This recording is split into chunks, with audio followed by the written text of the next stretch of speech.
हाल ही में मराठा आरक्षण से जुड़े हैदराबाद गैजेट का जीआर राज्य सरकार की ओर से जारी किए जाने के बाद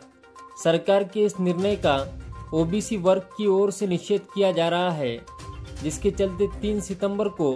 हिंगोली जिला अधिकारी कार्यालय के सामने ओबीसी समाज की ओर से प्रदर्शन करते हुए मराठा आरक्षण से जुड़े जीआर की परत को जलाया गया। साथ ही जिला अधिकारी के माध्यम से मुख्यमंत्री को ज्ञापन भेजकर हैदराबाद गैजेट जीआर रद्द करने की मांग की गई। इस समय बड़ी संख्या में ओबीसी समाज के लोग उपस्थित थे। हिंगोली जिल्ह्याच्या वतीनं सर्व ओबीसी बांधवांनी हिंगोली कलेक्टर ऑफिस समोर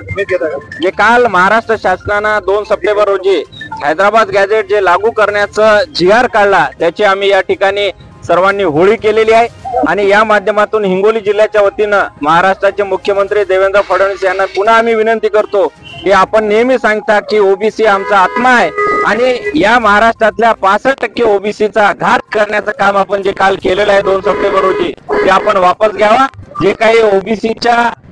वर अन्याय करणारा जो हैदराबाद गॅजेट लागू केलेला आहे म्हणजे एक प्रकारे ते सगळे सोयऱ्यांचंच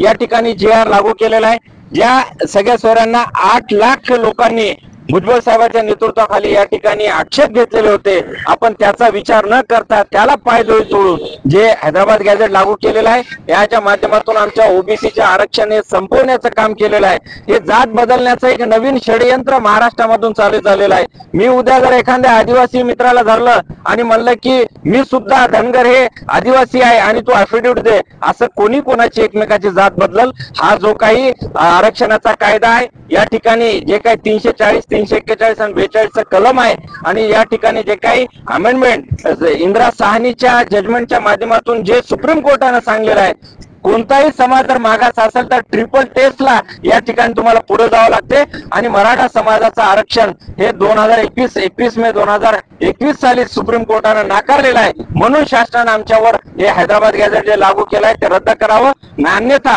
हिंगोली जिल्ह्याच्या वतीनं या पूर्ण जिल्ह्यामध्ये आम्ही मोर्चे काढू, निदर्शने करू, जेलभरो आंदोलन करू आणि मोठ्या प्रमाणावर या ठिकाणी आम्ही शासनाच्या विरोधामध्ये आंदोलन करणार।